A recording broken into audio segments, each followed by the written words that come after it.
inculcaron sobre raza en la Biblia fue una falsedad. Y si la base misma de la estratificación racial que ha prevalecido en el cristianismo occidental durante 500 años fue edificada sobre una tergiversación deliberada de las Sagradas Escrituras, y si las gentes que más han padecido bajo esta mentira son en realidad medulares en el plan de salvación de Dios mencionadas más veces en la Biblia de lo que la mayoría jamás imaginaría, quédate conmigo porque en esta hora voy a mostrarte evidencias bíblicas que sacudirán todo lo que creías saber. Voy a presentarte héroes de los que nunca oíste en la escuela dominical, profecías que fueron ocultadas de tu mirada y una misión divina que ha sido sepultada bajo siglos de manipulación. Esto no es teoría, esto no es especulación, esto es escritura, historia y arqueología, confluyendo para revelar una verdad tan poderosa que sistemas enteros fueron levantados para mantenerla encubierta. Soy Juan José Benítez y durante más de 40 años he indagado en los misterios de la Biblia. He viajado a Israel decenas de veces, he ingresado en archivos del Vaticano, he conversado con rabinos, con sacerdotes ortodoxos, con eruditos musulmanes, con monjes en monasterios perdidos en las montañas. Y en todos esos años hay un hallazgo que me impactó más que ningún otro. No fue en una cueva del Mar Muerto, no fue en un manuscrito secreto del Vaticano, fue en Etiopía en el año 2019. Yo estaba en un antiguo monasterio llamado Debre Libanos, a unos 100 kilómetros al norte de Addis Abeba. Había ido siguiendo una pista sobre manuscritos bíblicos antiguos que supuestamente albergaban libros que no figuran en nuestras Biblias occidentales. El abad del monasterio era un hombre de edad imposible de determinar. Se llamaba Abunatecle Ojos Profundos, una presencia que imponía sin necesidad de palabras. Me recibió con una hospitalidad extraordinaria. Compartimos la injera tradicional, ese pan esponjoso que es básico en Etiopía. Participé en la ceremonia del café, que allí es casi un rito sagrado, y después me condujo a la biblioteca. Lo que contemplé me dejó sin aliento. Biblias manuscritas en Gez, el idioma litúrgico antiguo de Etiopía, algunas de más de 1000 años de antigüedad, resguardadas en cajas de madera tallada, páginas de pergamino de piel de cabra, escritas con una caligrafía que parecía arte puro. Y entonces Abunatecle me dijo algo que jamás olvidaré. Vuestras Biblias en Occidente están incompletas, lo mires sin comprender. Vosotros tenéis 66 libros y sois protestantes, 73 y sois católicos, nosotros tenemos 81. Me mostró libros que yo había escuchado mencionar vagamente en cursos de teología, el libro de Enoc, el libro de los Jubileos, Esdras I, la Ascensión de Isaías, libros que el cristianismo occidental declaró no canónicos en el siglo II, libros que Etiopía había preservado durante 2000 años. Y entonces me dijo algo más, algo que lo cambió todo, pero hay algo peor que los libros, que eliminaron mucho peor. Están las historias que decidieron no contar los héroes que resolvieron olvidar las profecías que optaron por ignorar. Le pregunté de qué hablaba, y respondió, de nosotros, de África, de Kush, de Etiopía, de toda la gente de piel oscura que está por toda la Biblia, pero que vuestros maestros nunca os enseñaron a ver. Esa conversación me puso en un camino de investigación que duró meses. Viajé por Etiopía, por Sudán, por Egipto, hablé con eruditos, leí textos antiguos y sobre todo volví a leer la Biblia, pero esta vez con ojos completamente nuevos. Y lo que descubrí fue devastador. Durante 500 años se construyó una mentira teológica, una falacia tan grande, tan sistemática, tan cuidadosamente elaborada, que justificó la esclavitud de millones de seres humanos. Y esa mentira tiene un nombre, la maldición de Cam. Déjame explicarte exactamente cómo opera esta mentira porque es fundamental que lo entiendas. Todo inicia en Génesis capítulo 9. Noé, después del diluvio, planta una viña, se embriaga con el vino y cae desnudo en su tienda completamente ebrio. Su hijo Cam lo ve desnudo y se lo comunica a sus hermanos Sem y Jafed. Estos dos hermanos toman una túnica, caminan hacia atrás para no ver a su padre y lo cubren. Cuando Noé despierta y se entera de lo que ocurrió, pronuncia una maldición. Y aquí está la clave absoluta. Escucha con precisión lo que dice el texto. Maldito sea Canaán, siervo de siervos, será a sus hermanos. ¿Captaste eso? No maldió, a Cam maldió a Canaán. Canaán era uno de los 4 hijos de Cam, uno de 4. La maldición fue específica, explícita, innegable, únicamente sobre Canaán, no sobre Cam, no sobre los otros hijos de Cam, solo Canaán. ¿Y quién era Canaán? ¿Dónde residieron sus descendientes? La Biblia nos lo indica con absoluta claridad. Los cananeos se establecieron en lo que hoy es Palestina, Líbano, partes de Siria. Eran pueblos de Medio Oriente y la maldición se cumplió cuando los israelitas conquistaron la tierra prometida. En el libro de Jueces, capítulo 1, versículo 28, leemos que los cananeos fueron sometidos a trabajos forzados. La maldición se cumplió, concluyó, terminó y no tuvo absolutamente nada que ver con África. Pero entonces llegó el siglo X y los portugueses, los españoles y más tarde los holandeses, franceses e ingleses comenzaron a esclavizar a africanos. Compraban o secuestraban seres humanos en África Occidental y los enviaban a través del océano a América para trabajar en plantaciones, y de inmediato surgió un problema. El cristianismo, la teología cristiana, enseña que todos los humanos están hechos a imagen de Dios. Según Génesis 1.27, cada ser humano, sin importar de dónde proviene, tiene dignidad y valor inherente porque porta la imagen de Dios. Además, la teología cristiana enseña que en Cristo no hay distinción de razas. Según Gálatas 3.28, no hay judío ni griego, no hay esclavo, ni libre, no hay hombre ni mujer, porque todos sois uno en Cristo Jesús. Entonces, ¿cómo concilias estas enseñanzas con esclavizar a millones de personas basándote en el color de su piel? Necesitas una solución teológica, necesitas una justificación bíblica, y ahí es donde entra la maldición de Cam. Pero no bastó simplemente inventar, la doctrina tenían que difundirla, tenían que asegurarse de que la gente esclavizada jamás aprendiera la verdad. Y escucha esto con atención, porque es uno de los crímenes más diabólicos jamás cometidos. En 1807 se publicó en Londres una Biblia con un título muy específico, Partes selectas de la Santa Biblia para el uso de los esclavos negros en las islas británicas de las Indias Occidentales. Esto no era una Biblia completa, era una Biblia editada, una Biblia diseñada específicamente para personas esclavizadas. ¿Y qué hicieron? Removieron casi el 90% del Antiguo Testamento y el 50% del Nuevo Testamento. Desapareció el libro de Éxodo, la historia de Moisés, liberando a los israelitas de la esclavitud, porque no podían permitir que los esclavos leyeran sobre un Dios que libera a esclavos. Desapareció Gálatas con su declaración de que no hay ni esclavo ni libre. Desaparecieron los profetas reclamando justicia, desaparecieron los pasajes sobre héroes, etíopes y cusitas. Dejaron pasajes sobre siervos, obedeciendo a sus amos como Efesios 6, 5 siervos, obedeced a vuestros amos terrenales con temor y temblor. Crearon una Biblia diseñada para producir esclavos dóciles.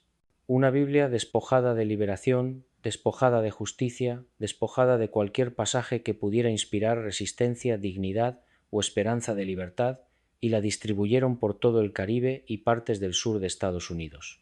Imagina eso. Imagina que te dicen que este libro es la palabra de Dios, pero solo te permiten ver las partes que te mantienen sometido. Imagina que te dicen que Dios ordena que obedezcas a tu amo, pero nunca te dicen que Dios también liberó a los israelitas del faraón, que Dios derribó opresores, que Dios dijo deja ir a mi pueblo. Esto no fue solo esclavitud, fue genocidio espiritual, fue la instrumentalización de las Escrituras para destruir el sentido de identidad, dignidad y propósito divino de las personas, y se hizo en el nombre de Jesucristo.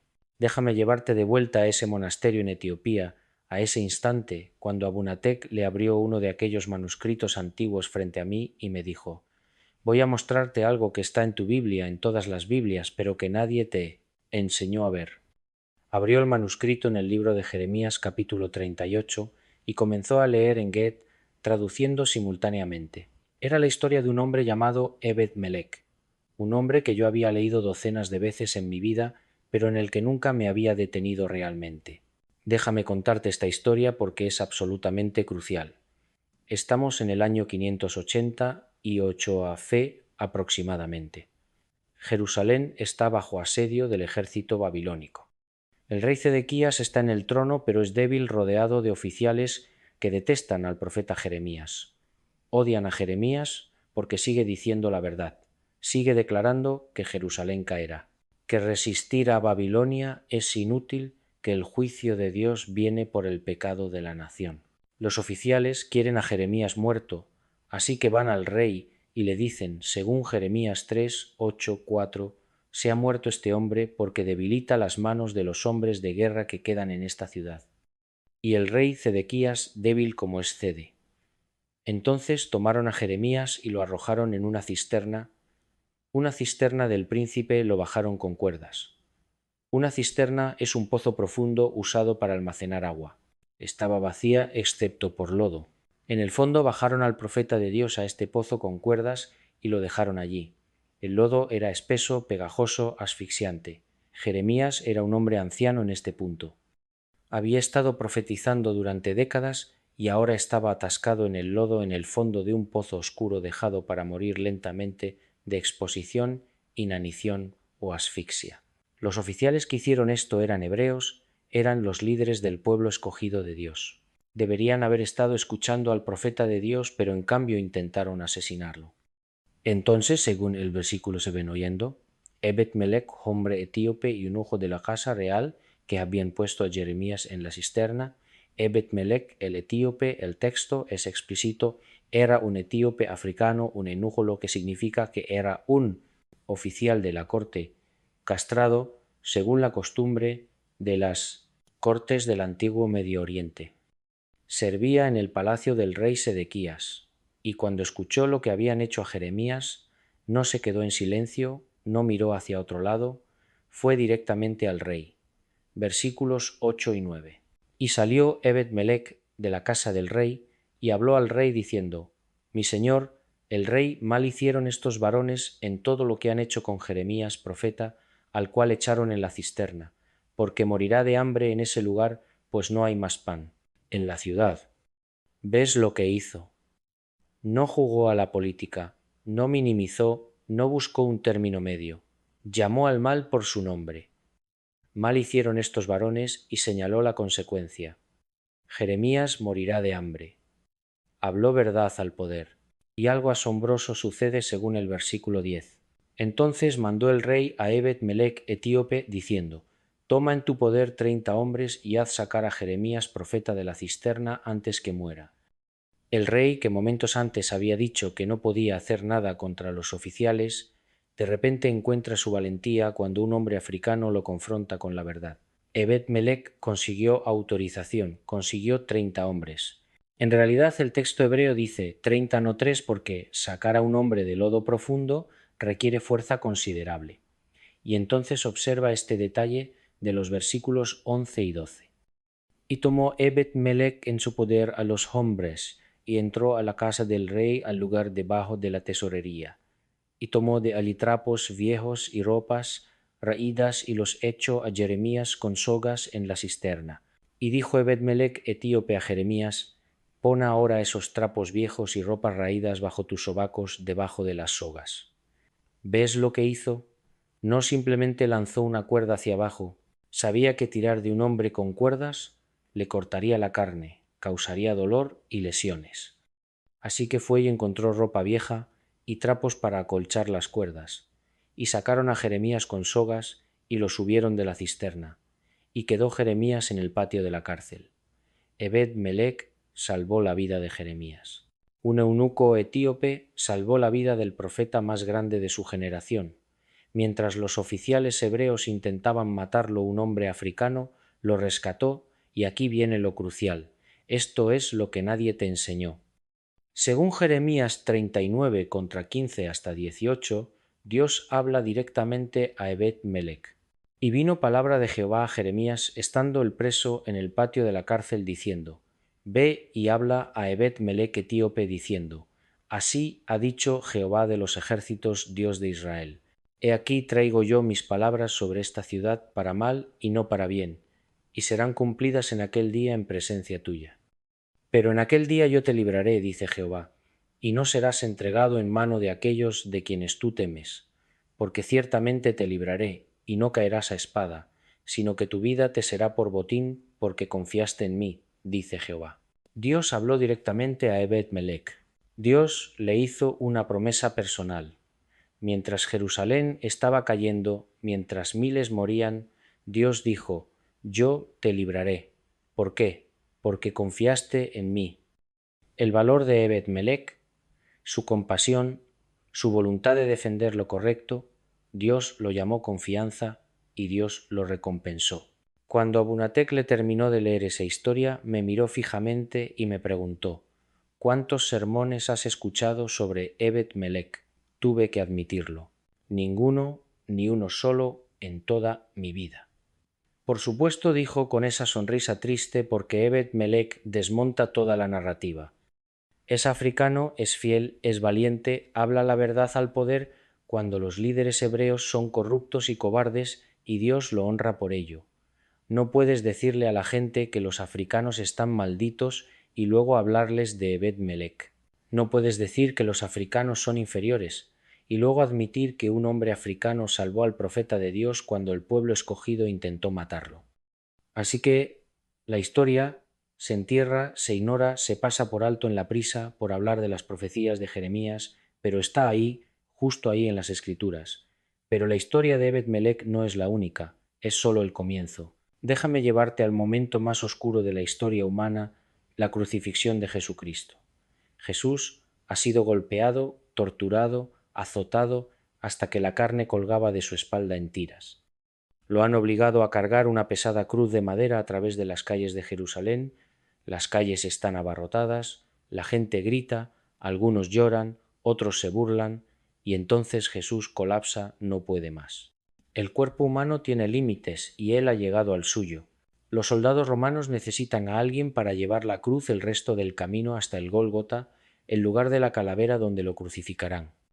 Según Mateo 2:7, 3:2, cuando salían, hallaron a un hombre de Cirene que se llamaba Simón. A éste obligaron a que llevase la cruz. Cirene, ¿dónde está Cirene? En el norte de África, en lo que hoy es Libia.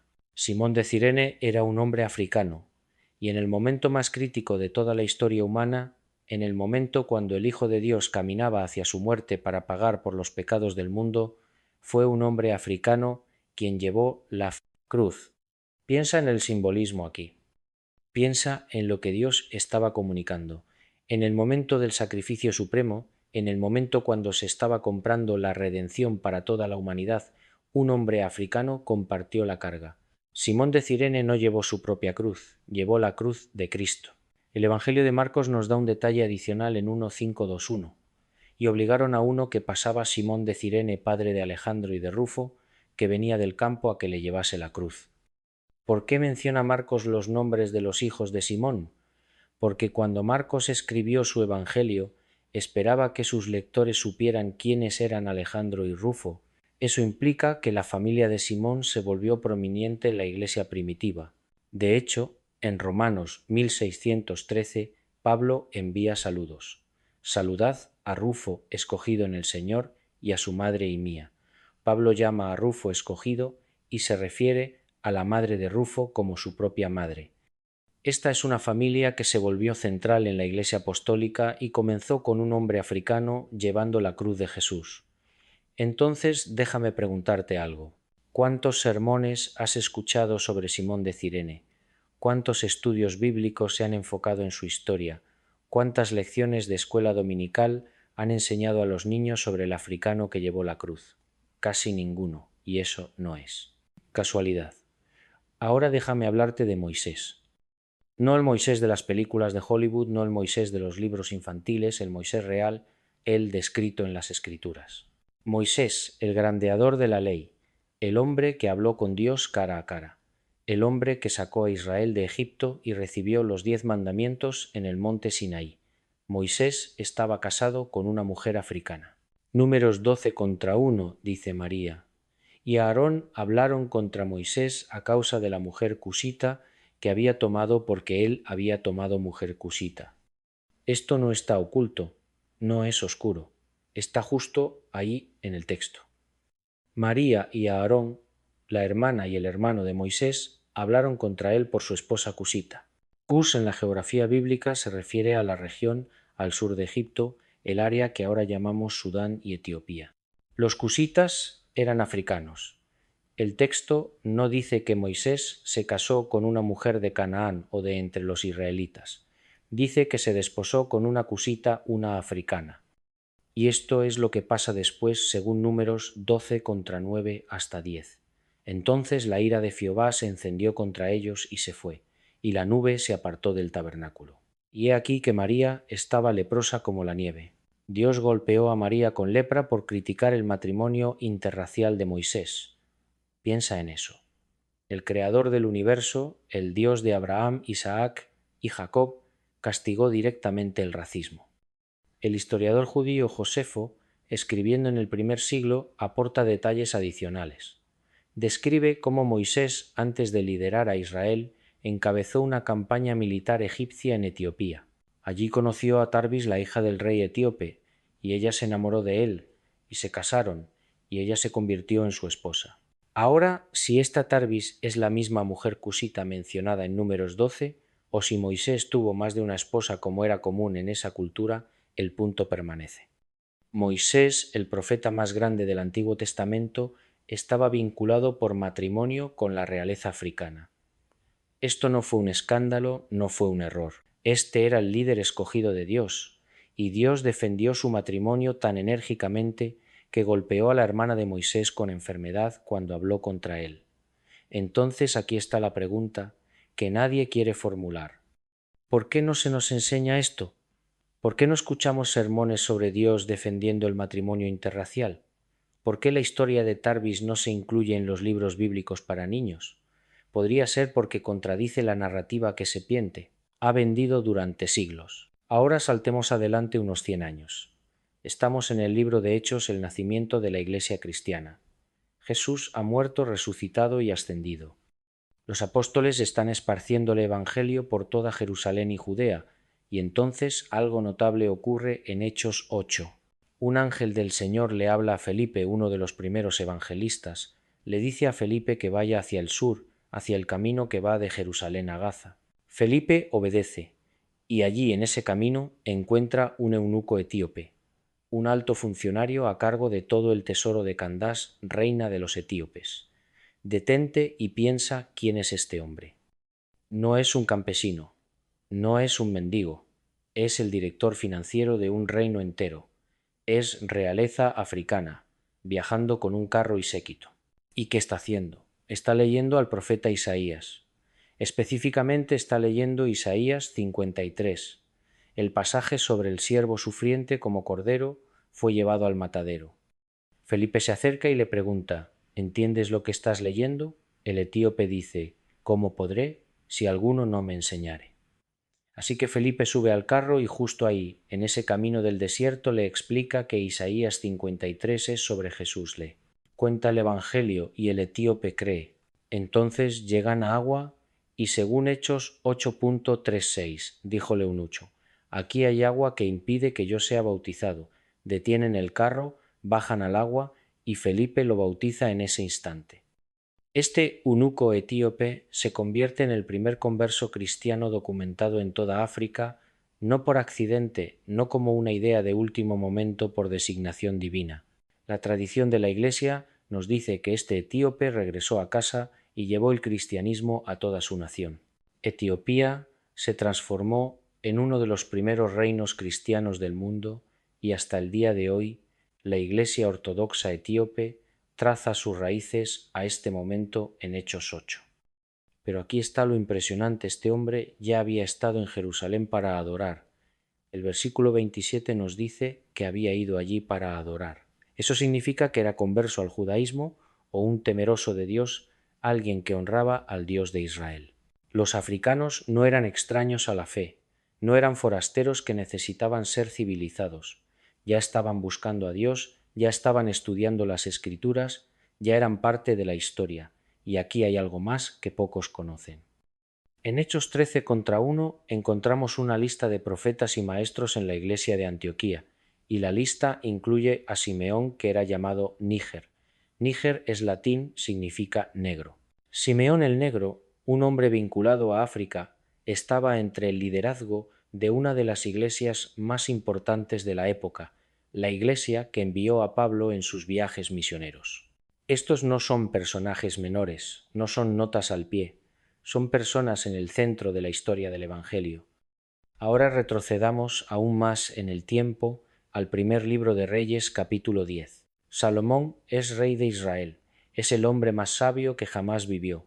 Según las Escrituras, ha construido el templo, su fama se ha extendido por todo el mundo conocido. Y entonces, según el versículo 1, oyendo la reina de Saba la fama que Salomón había alcanzado por el nombre de Jehová, vino a probarle con preguntas difíciles.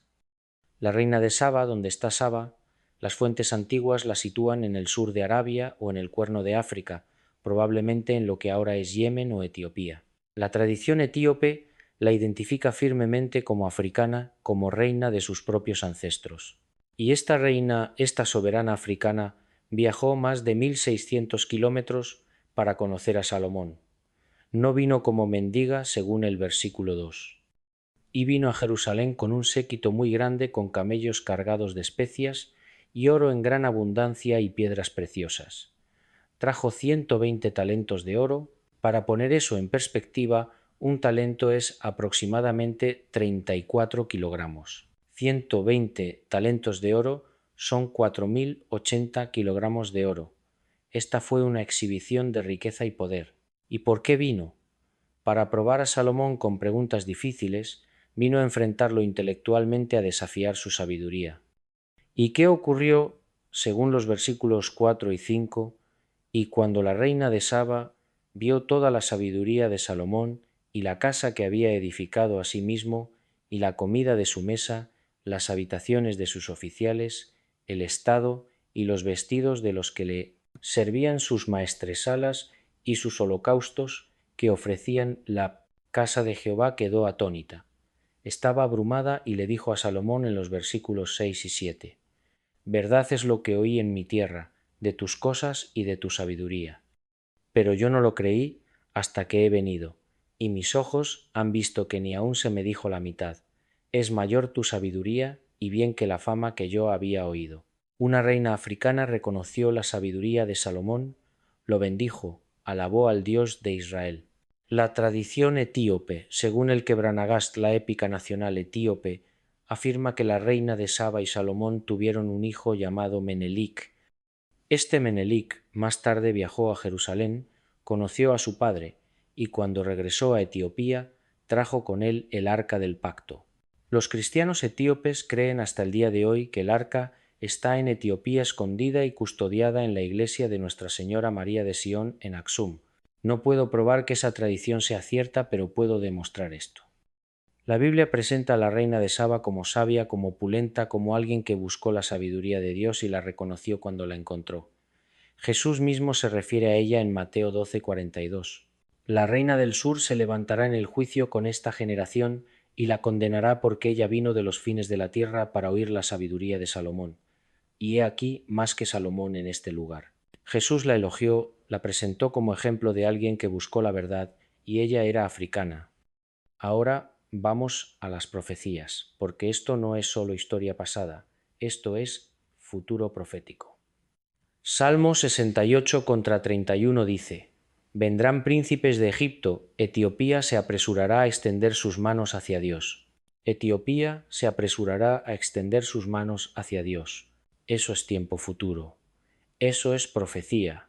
Y es específico no solo que Cus reconocerá a Dios, sino que Cus se apresurará urgente, rápidamente, a extender sus manos hacia Dios. Esta es una imagen de adoración apasionada, de entrega voluntaria, de búsqueda ansiosa de Dios. Se ha cumplido completamente. Podría sostener que comenzó con el eunuco etíope en Hechos 8.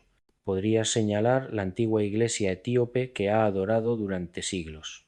Pero el lenguaje sugiere algo más, algo en mayor escala, príncipes viniendo de Egipto, un movimiento nacional, quizá incluso continental, hacia Dios. Ahora mira Sofonías 3:1-0. De más allá de los ríos de Etiopía, mis adoradores, la hija de mis esparcidos, traerán mi ofrenda. Mis adoradores, mi pueblo esparcido, Dios los reclama y nota de dónde son. Más allá de los ríos de Cus, eso es África profunda, no solo las regiones fronterizas, el corazón del continente. ¿Y qué están trayendo? Mi ofrenda, están trayendo adoración, están llevando algo valioso para Dios. Isaías 18 es un capítulo completo y vale la pena leerlo cuidadosamente. Versículos 1 y 2. Ay de la tierra que hace sombra con sus alas, que está tras los ríos de Etiopía, que envía mensajeros por el mar y en naves de junco sobre las aguas. Id, mensajeros veloces, a la nación de elevada estatura y de tez brillante, al pueblo temible desde su principio, y después nación fuerte y conquistadora, cuya tierra es surcada por ríos. Una nación de elevada estatura y tez brillante, esa es una descripción física, un pueblo temible desde su principio. Eso es poder e influencia, una nación fuerte y conquistadora. Eso es fuerza militar. Esta no es una descripción de un pueblo débil o maldito, es la descripción de una nación formidable.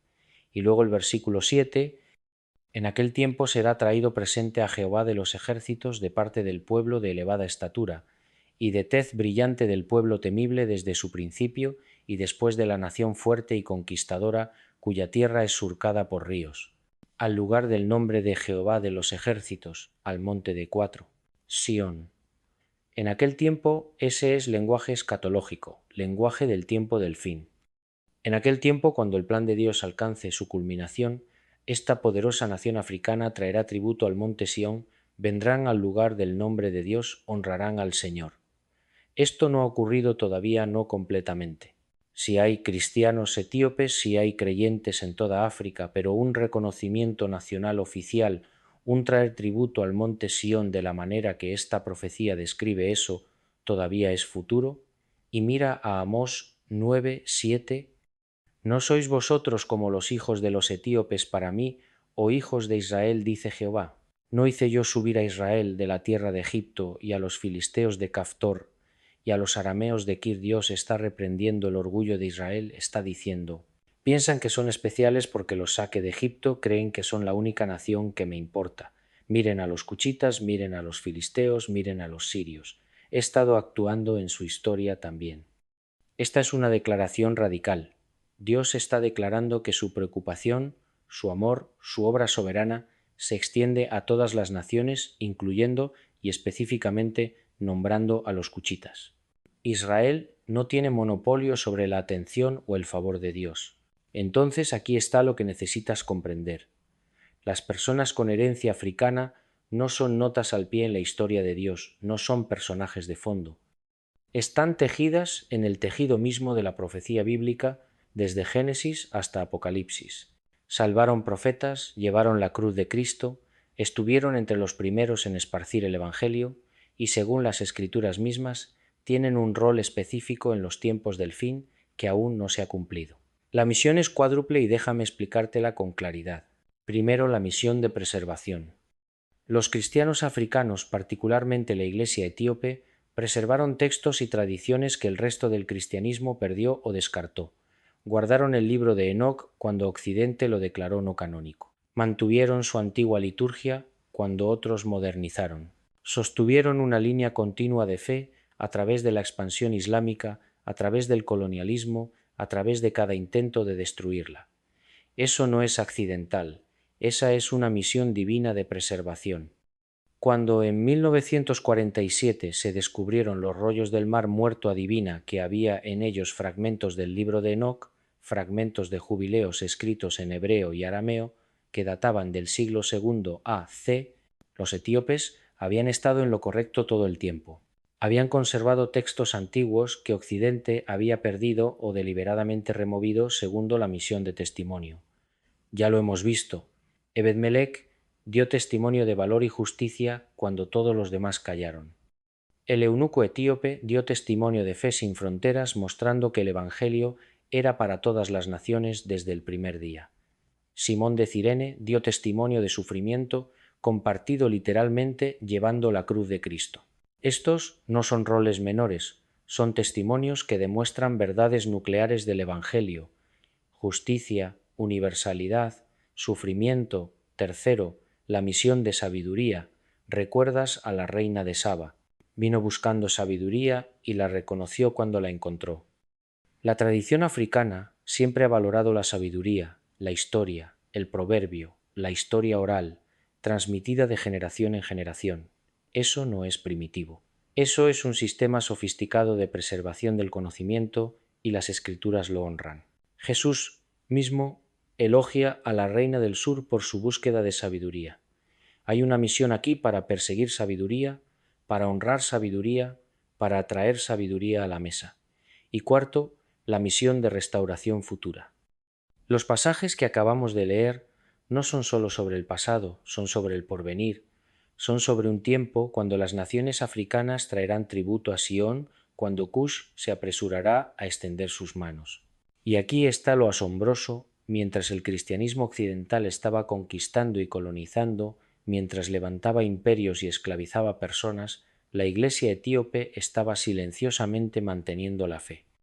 Mientras la Iglesia occidental se dividía en denominaciones y peleaba guerras teológicas, la Iglesia etíope estaba preservando textos antiguos.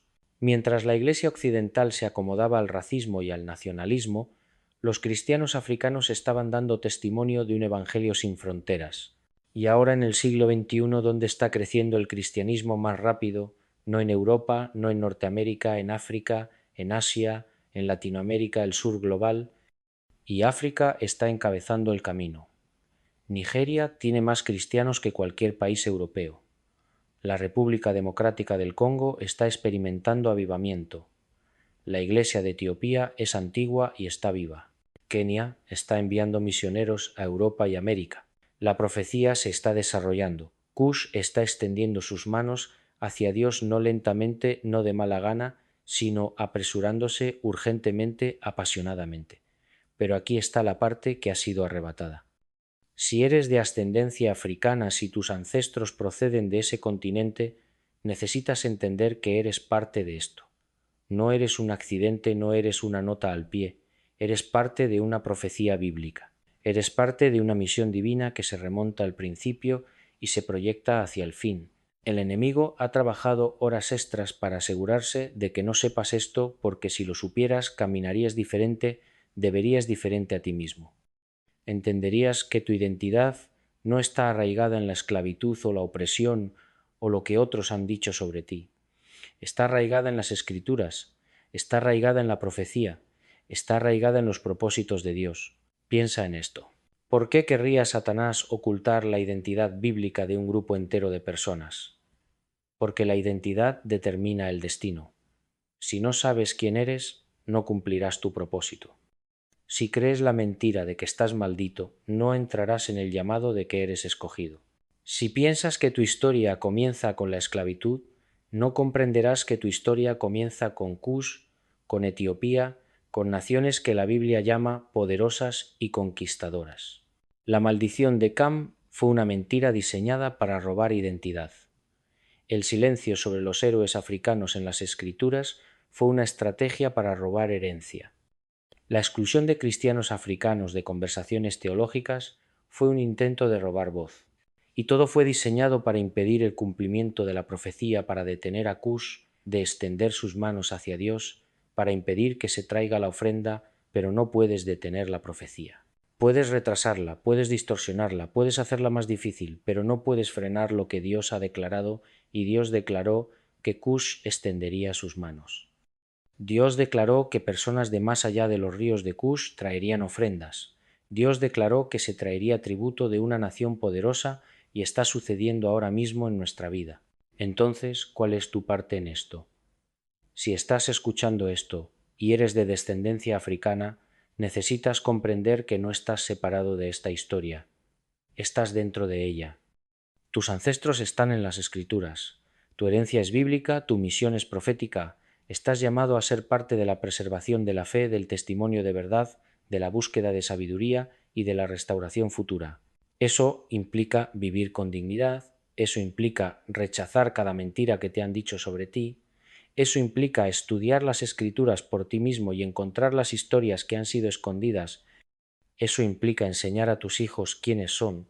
Eso implica caminar en el llamado que Dios ha puesto en tu vida, no en las limitaciones que la sociedad ha intentado imponer. Y si estás escuchando esto y no eres de descendencia africana, necesitas entender que esto te concierne también. Porque el cuerpo de Cristo es uno, porque cuando una parte del cuerpo es honrada, todo el cuerpo se regocija. Porque cuando una parte del cuerpo es suprimida, todo el cuerpo sufre. La verdad sobre los pueblos africanos en las Escrituras no es sólo su verdad, es nuestra verdad, es la verdad de la Iglesia, y la Iglesia ha sido empobrecida por no conocerla. Necesitamos el testimonio de Ebed-Melech, necesitamos el valor de hablar verdad al poder cuando todos los demás callan. Necesitamos la fe del eunuco etíope, necesitamos la voluntad de creer y ser bautizados incluso cuando nos cuesta todo. Necesitamos la fortaleza de Simón de Cirene. Necesitamos personas que lleven la cruz cuando otros no pueden y necesitamos arrepentirnos. La Iglesia necesita arrepentirse por la mentira de la maldición de Cam, por la Biblia del esclavo, por el silencio, por la complicidad en sistemas de opresión, por usar el nombre de Jesús para justificar el mal. Esto no es sobre culpa, esto es sobre verdad, y la verdad requiere reconocimiento. Aquí está lo que sé: Dios está haciendo algo en nuestro tiempo, las profecías sobre Cush están siendo cumplidas. El Evangelio se está difundiendo por África un ritmo sin precedentes. La teología africana está emergiendo aportando perspectivas frescas, desafiando suposiciones occidentales, enriqueciendo la Iglesia global. Los misioneros africanos están yendo a lugares donde los misioneros occidentales no son bienvenidos. Los cristianos africanos están manteniéndose firmes en la verdad bíblica cuando las iglesias occidentales están cediendo.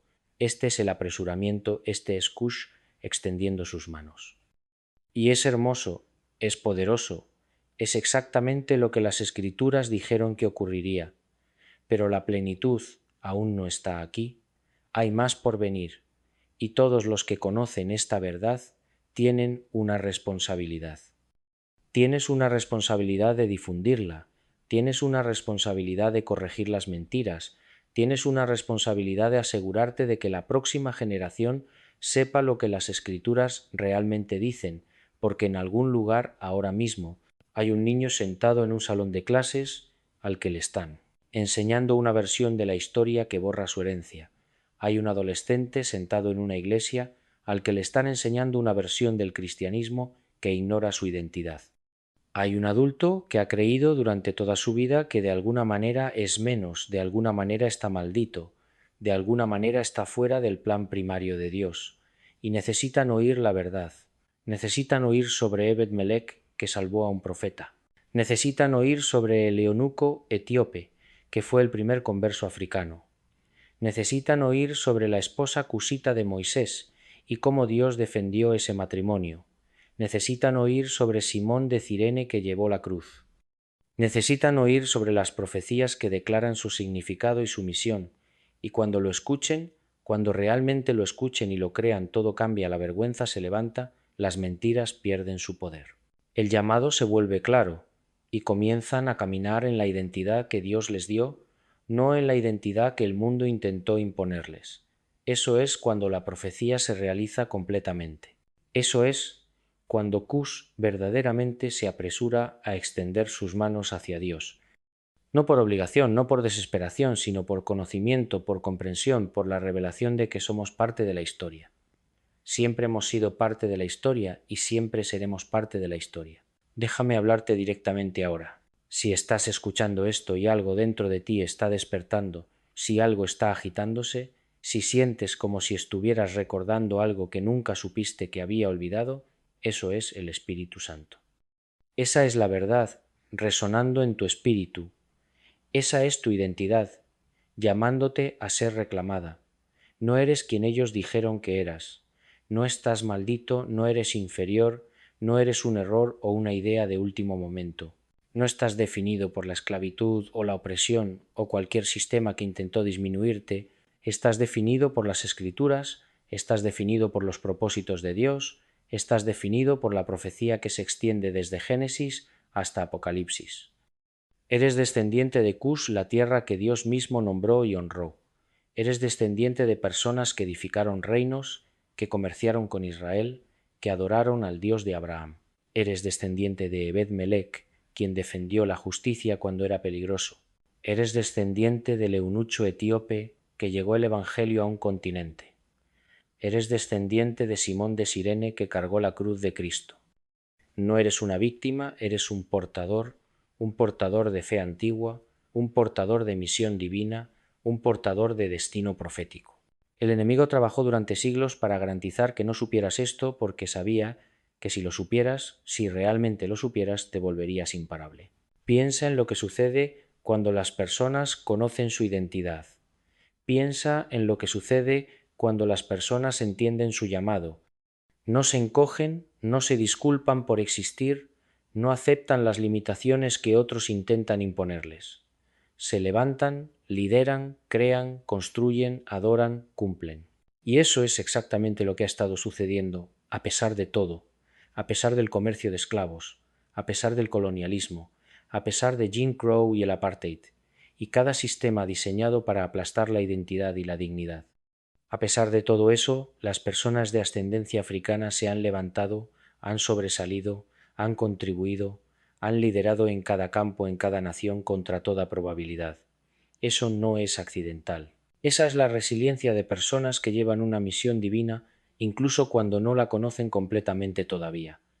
Esa es la fuerza que proviene de estar arraigado en la profecía. Eso es lo que ocurre cuando tu identidad es más profunda que lo que el mundo dice sobre ti. Pero imagina lo que sucede cuando las personas conocen plenamente, cuando no solo están superando a pesar de las mentiras, sino caminando en la verdad, cuando no solo están sobreviviendo, sino prosperando en la plenitud de su llamado. Eso es a lo que te estoy convocando, no al orgullo, no a la arrogancia, no a la superioridad, sino a la verdad, a la identidad, al llamado. Te estoy llamando a leer las Escrituras por ti mismo y encontrar a tus ancestros allí. Te estoy llamando a rechazar la mentira de la maldición y a abrazar la realidad de la profecía. Te estoy llamando a enseñar a tus hijos quiénes son. Te estoy llamando a caminar con la cabeza en alto, no por tus logros o tu estatus, sino por quien Dios dice que eres. Eres escogido según Efesios 1:4. Él nos escogió en Él antes de la fundación del mundo. Eres un sacerdocio real según 1 Pedro 2:9. Vosotros oís linajes escogido, real sacerdocio, nación santa, pueblo adquirido por Dios. Eres formado maravillosamente según Salmos 1:3, 9, 1:4. Te alabaré porque formidables, maravillosas son tus obras. Cada uno de esos versículos se aplica a ti no a pesar de tu herencia, sino incluyendo tu herencia. Dios no cometió un error cuando te creó con las características que tienes, la piel que tienes, la historia que tienes. Lo diseñó, lo propuso y tiene una misión para ello. Soy Juan José Benítez y he pasado mi vida buscando verdades ocultas, pero esta verdad no estaba oculta en una cueva, no estaba en un manuscrito secreto, estaba justo ahí en la Biblia en letra clara. Simplemente nadie nos enseñó a verla hasta ahora. Comparte esta verdad, compártela ampliamente porque la verdad siempre nos hace libres. No eres quien ellos dijeron que eres quien Dios dice que eres y Dios dice que eres escogido. Dios dice que eres significativo. Dios dice que eres parte de la historia, parte de la misión, parte de la profecía. Así que ve y vive como tal, habla como tal, enseña como tal y observa cómo Dios cumple su palabra en tu vida y en tu generación. Tienes una misión, tienes un llamado, tienes una herencia. Ahora ve y camina en ella, Dios te bendiga. Y recuerda, eres escogido, eres significativo, eres bíblico, ahora ve y vive como tal.